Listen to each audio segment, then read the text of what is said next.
Hola a todo el mundo, yo soy Ángel Castro y bienvenidos a mi tutorial básico de R. En este vídeo os voy a explicar los controles básicos de R, es decir, pues cómo manejaros con la consola, los scripts, cómo eliminar elementos, cómo crear elementos y este tipo de cosas. Después os voy a enseñar las operaciones simples y la creación de variables, que es lo más sencillo que podéis hacer con esta aplicación, con este lenguaje de programación. Luego la creación de vectores y de matrices, el data frame, que es básicamente un almacenamiento de datos por columnas, y el plot, que es una representación gráfica de una o de varias funciones. Estos son los fundamentos más básicos que vais a utilizar a lo largo de las prácticas y de los exámenes, que os conviene mucho pues, tener simplemente automatizados. Lo más complejo son las estructuras como los bucles, los condicionales y ese tipo de cosas que ya explicaré en otro vídeo. Bueno, para empezar, la explicación básica de los controles. Una vez entréis a R, lo primero que deberíais ver sería una pantalla tal que así. Esto que tenemos aquí es la consola de R, ¿vale?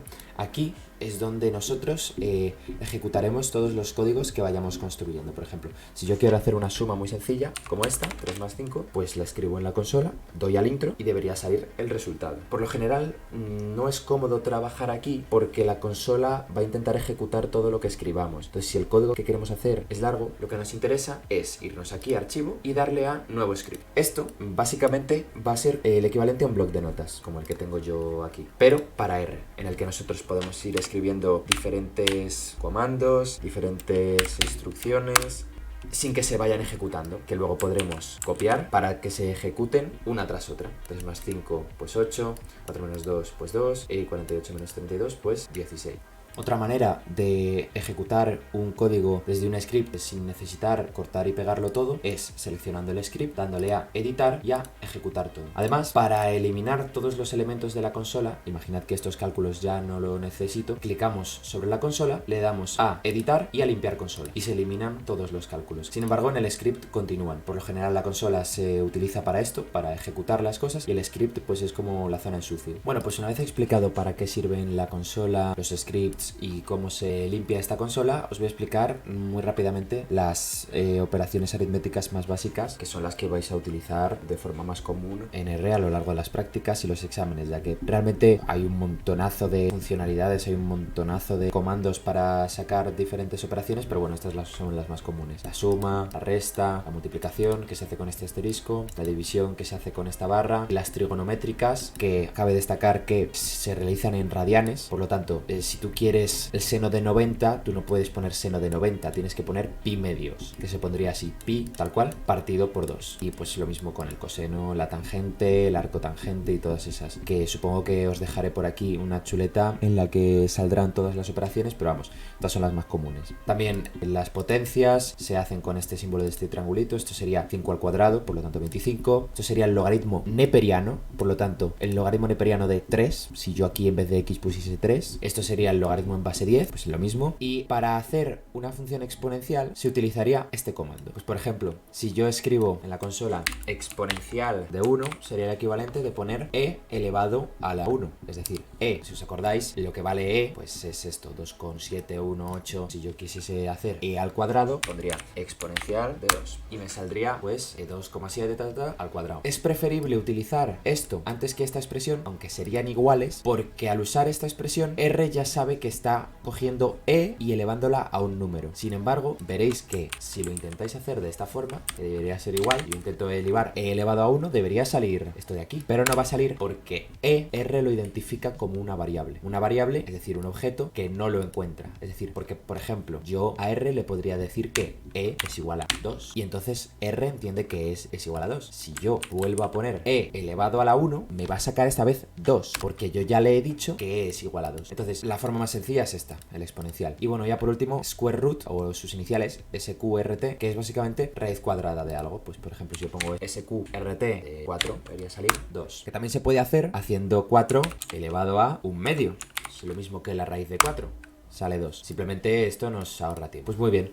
Una vez explicado esto, tengo que mencionaros también la creación de variables, como podéis ver aquí. Entonces, R es una aplicación de programación que no sabe nada. Es decir, un ordenador lo que es capaz es de realizar este tipo de operaciones simples de forma súper rápida y súper exacta. Manejar números muy bien. Me puede hacer una operación pero si yo no le digo que me la guarde, el ordenador se olvida. Entonces, a la hora de programar, os va a ser bastante útil crear variables. En R, para crear una variable, uno tiene que hacerlo de esta forma. Tiene que escribir el nombre de la variable. Imaginaos que yo quiero que la variable se llame Paco. Quiero que la variable Paco sea igual a 3. Entonces, si yo a la consola le digo que Paco es igual a 3 y le doy al intro, almacena que Paco significa 3.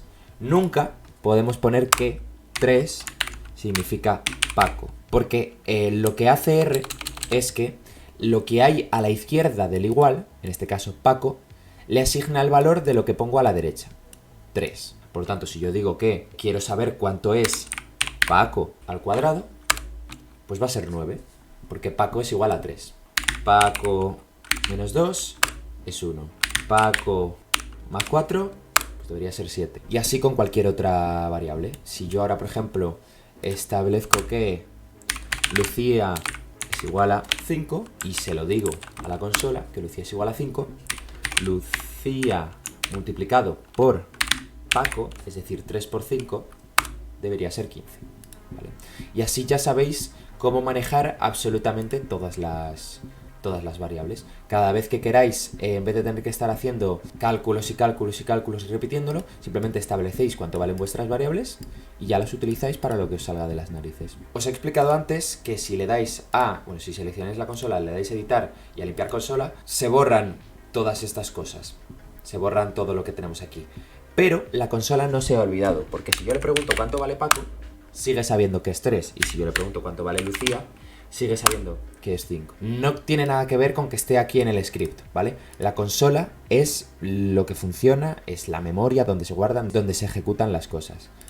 Sin embargo, esto, el script, es un bloc de notas. Aquí no se guarda nada, no se ejecuta nada. ¿Cómo hacemos que se olvide de que Paco vale 3 y Lucía vale 5? Si yo quiero que Paco valga otra cosa, pues puedo decirle que Paco ahora vale 4.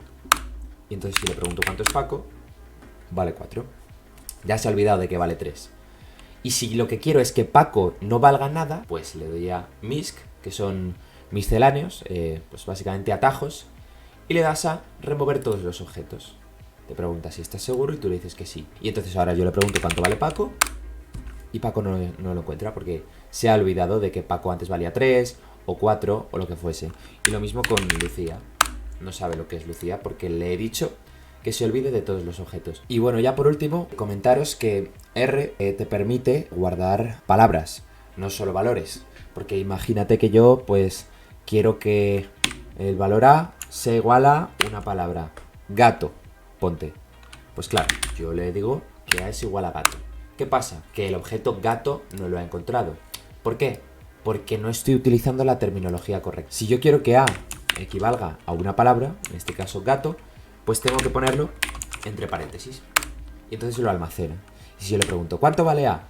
Pues me dice gato. Si le digo, pues B es igual a 3. ¿Cuánto es B? 3. Pues para que veáis que se pueden almacenar tanto números en variables como palabras. Gato, en este caso. ¿Qué es lo que pasa? Que si yo le pido a R que me sume A más B, pues gato más 3 no se puede hacer. ¿Por qué? Porque hay un argumento no numérico, gato. Gato no es un número, no lo puedo operar con 3. Pues simplemente que lo tengáis en cuenta. Una de las últimas herramientas que os quiero dar antes de continuar con la creación de los vectores, matrices y este tipo de cosas que vamos a ver ahora es el runif. Es una herramienta que me permite generar una serie de valores aleatorios entre dos números que yo elija. Por ejemplo, si yo quiero saber 3 números aleatorios entre el 0 y el 10, pues yo escribo runif 3, 0, 10 y cierro el paréntesis. Esto implica que yo quiero 3 valores aleatorios entre 0 y 10. Entonces yo le doy ahora al intro y me los da. Veis aquí que no tienen que seguir una progresión lineal. Pues aquí pone 6,8, 7,1 y 1,9. Son 3 valores aleatorios. Si yo vuelvo a hacer el mismo experimento, me da otros valores totalmente aleatorios, porque son absolutamente aleatorios. Y esto pues yo lo utilizaría pues para cualquier tipo de experimento aleatorio en el que necesitéis una tabla de valores os va a servir para un par de ejercicios que tendréis que hacer en algunas prácticas.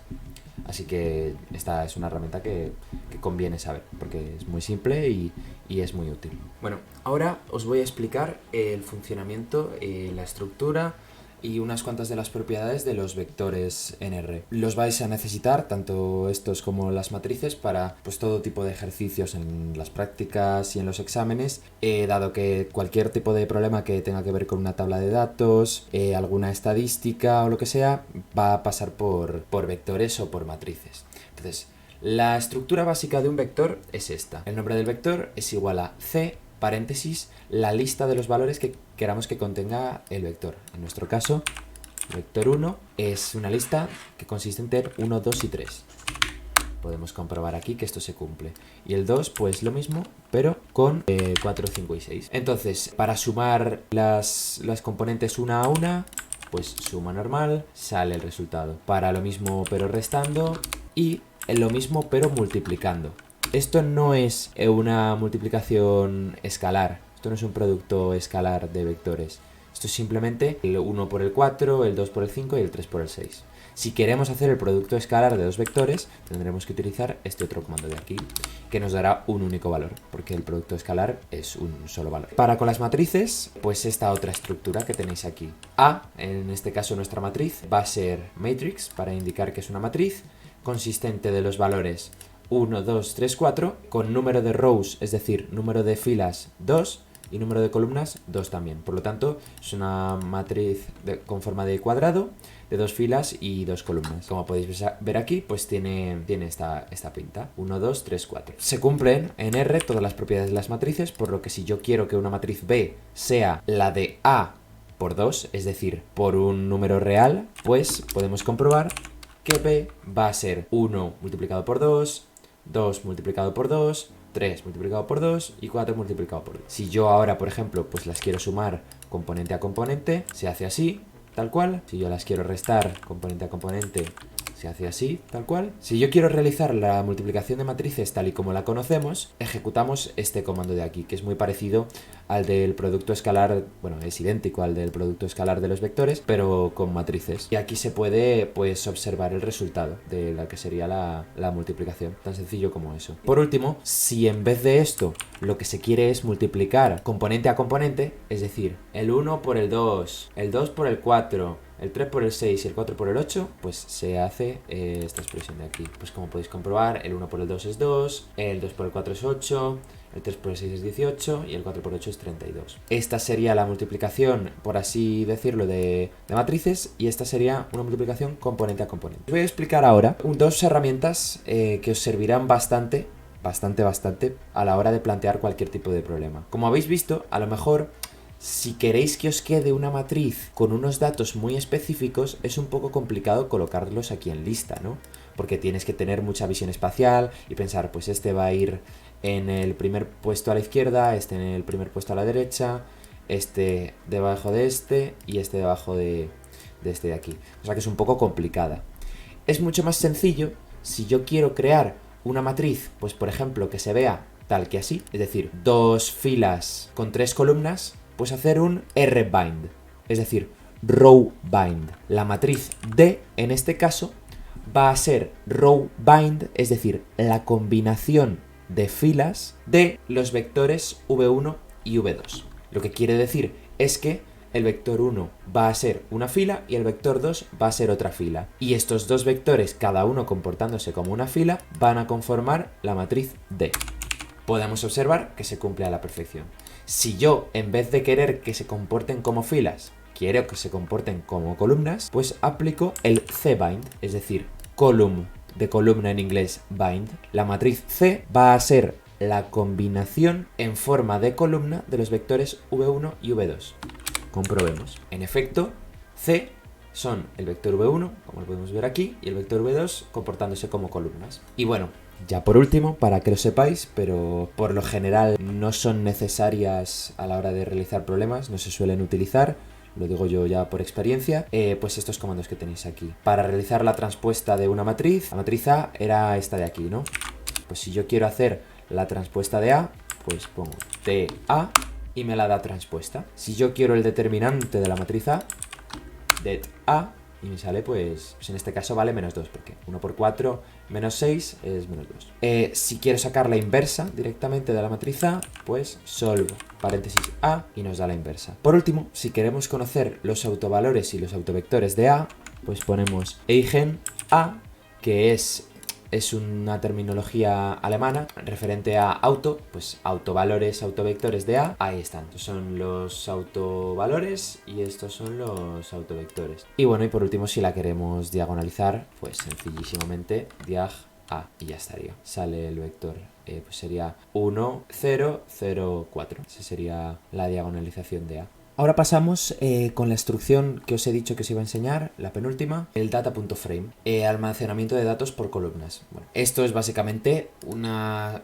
forma bastante sencilla de crear matrices, porque al fin y al cabo un almacenamiento de datos por columnas es una matriz de toda la vida, pero esto nos permite hacerlo de una forma como mucho más estructurada, sin tener que hacer chorrocientos column binds ni row binds. Para este ejemplo que voy a poner ahora, pues establecemos una serie de vectores. El vector nombres va a estar compuesto por los valores Pedro, entre comillas porque es texto, no es un número, Lucía y José. La paga que reciben cada uno de ellos va a ser un vector compuesto por 10, pues pongamos que son euros, 20 y 15. Y vamos a poner que las notas que tiene cada uno, pues en el colegio, yo que sé, imagínate en clase de mates, son un 8, un 5 y un 3. Si yo quiero hacer una tabla con todos estos datos, las pagas, las notas y los nombres de cada una de estas personas, y tengo estos vectores, cosa que vas a utilizar montonazo de veces en esta asignatura, utilizamos el data.frame. Si nosotros copiamos todos estos vectores, los ejecutamos, es decir,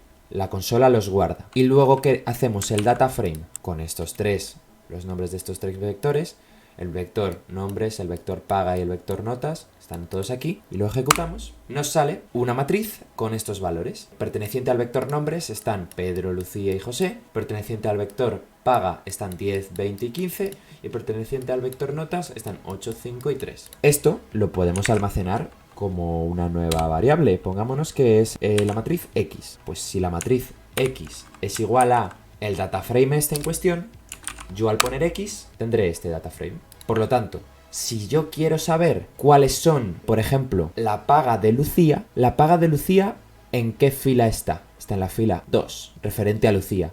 ¿Y en qué columna está? Pues refiriéndose a la paga 2. Por lo tanto, le podemos preguntar a la consola con este comando: ¿cuánto vale la posición de la matriz X, que es todo esto de aquí, referente a Lucía, es decir, fila 2, referente a su paga, es decir, columna 2? Pues vale 20. Referente a las notas de Pedro, Pedro está en la fila 1 y las notas son la columna 3. Pues ¿qué notas tiene Pedro? Pues hacemos X, corchete, 1, 3, es decir, de Pedro referente al 1, las notas referente al 3, pues saca un 8. Pues ya está.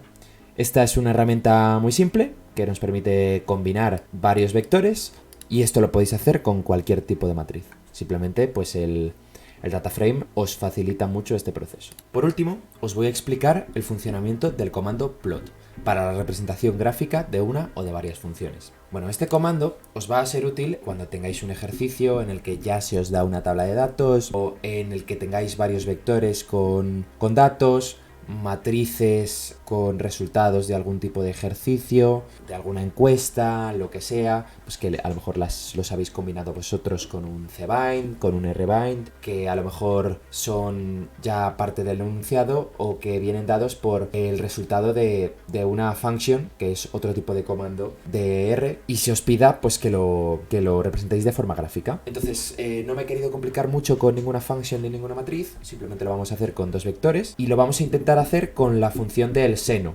o lo que sería la función del seno. En este caso tenemos nuestro vector X, que como se indica aquí es un vector por esta C, consistente en el ranif de 100 valores aleatorios entre menos pi y pi. Es decir, yo lo que he buscado ha sido una sucesión aleatoria de 100 valores entre menos pi, y a esa sucesión aleatoria la he convertido en un vector que se llamará X. Por lo tanto, si yo lo copio y lo ejecuto, veo que en efecto X son 100 valores entre menos pi y pi totalmente aleatorios. Y el vector y va a ser un vector compuesto por la sucesión del seno de estos valores que tengo aquí de x. Es decir, el primer valor de y va a ser el seno del primer valor de x, el segundo valor de y va a ser el seno del segundo valor de x y así constantemente. Entonces, y va a ser un vector compuesto por el seno de los valores de x. Si lo ejecuto, pues en efecto, otros 100 valores que son el resultado de aplicar un seno. Entonces, si se nos pide que representemos esto gráficamente, tenemos nuestro eje x determinado por pues, los valores que tiene x y nuestro eje y por los valores que tiene nuestro vector y, pues copiamos esta instrucción. Hacemos plot, abrimos paréntesis y escribimos el nombre de los vectores que queremos representar gráficamente o el nombre de los vectores que almacenan esos valores que queremos representar gráficamente. Y lo tenemos que poner en este orden. Primero, el que vaya a tomar el eje X y segundo, el que vaya a tomar el eje Y. En este caso, el vector X toma el eje X, por lo tanto pongo X y ya, y el eje Y es tomado por el vector Y, por lo tanto, simplemente X, Y. Podemos observar cómo se nos representa esta función, simple y sencillo, con nuestros puntos, nuestras alturas, aquí abajo en la leyenda cómo se representa el vector X y aquí arriba pues el vector Y. Y podemos observar pues que es la función es la gráfica de la función de un seno normal y corriente. Empieza en el punto 0, 0 y para la derecha tiende a crecer hasta un cierto valor que llega hasta 1 y tiende a decrecer y totalmente al contrario en el sentido contrario. A esto pues se le pueden hacer una serie de modificaciones para personalizarlo, como por ejemplo es la de añadir dentro del paréntesis un type y una letra. En este caso vamos a utilizar type H, tipo H. Queremos que la representación sea de tipo H, es decir, histograma. Y como podemos comprobar, se nos realiza un histograma de esta curva que hemos creado. Os estaré dejando en pantalla un enlace que podéis seguir hasta la página en la que se explican todos los tipos de gráfica que existen y la letra que hay que poner aquí entre comillas para que se aplique. Pues no solo hay histogramas o líneas de puntos, también hay líneas de puntos unidas por rectas y otro montonazo de cosas. Y curvas perfectas y ese tipo de cosas que podéis mirar vosotros por vuestra cuenta, en función de os vaya gustando. Y ya, pues bueno, para personalizarlo un pelín más, se puede también añadir a todo esto otra cosita, que es, después de X, Y y el type, XLab, es decir, lab del label en inglés, que es nombre, el nombre que recibirá el eje X, y YLab, YLabel, el nombre del eje Y, que te permiten personalizar qué va a aparecer aquí abajito. En vez de que aparezca solo X, que es el nombre del vector que hemos puesto, y solo Y, que es el nombre del vector que hemos puesto, para que no tengas tú que estar pensando en a ver cómo llamo yo a los vectores para que luego me quede bien la representación, tú los llamas X e Y y luego ya con estos comandos XLab e YLab cambias los nombres. Pues imagínate que yo quiero que el eje X se llame horas del día y el eje Y pues quiero que sea la temperatura en grados, pues la temperatura que ha ido haciendo a lo largo del día. Pues yo aplico esto y se puede ver aquí pues cómo cambia las horas del día y la temperatura frente a las horas del día. Cómo va bajando por la noche, pongámonos, echémosle un poquito de imaginación, cómo va subiendo al ocaso, al mediodía y cómo empieza a bajar en cuanto se pone el sol. Básicamente es un ejemplo un poco guarro, pero sirve para lo que os quiero comentar. Y bueno, pues nada, esto ha sido la introducción a R. Os he explicado un poco todos los comandos más sencillos, os he explicado cómo crear vectores, cómo combinar vectores, cómo crear matrices, las operaciones más simples, cómo tener un pelín de destreza a la hora de manejar esta aplicación que nunca habréis visto, pero que al fin y al cabo no es más que una calculadora con gráficos. Y tú le pides con una serie de comandos que realice una serie de tareas y simplemente pues el objetivo de este vídeo es que hayáis entendido el porqué de estos comandos. ¿Cuál es el objetivo de hacer un runif? Pues obtener una serie de datos aleatorios. ¿Cuál es el objetivo de un plot? Sacar una gráfica. ¿Cómo se hace un plot? Pues de estas formas. ¿Cómo se personaliza un plot? De estas maneras. ¿Cómo se genera una matriz? ¿Cómo operar con una matriz? Pues todo ese tipo de cosas espero que os hayan quedado muy claras. Y nada, pues Con esto que habéis aprendido hoy, a nada que le dediquéis 4 minutos, si os ponéis vosotros en vuestra casa a toquetear y hacer 4 cosas, ya pilláis destreza y todas las estructuras del futuro ya las deberíais poder hacer. Así que nada, un placer y hasta luego.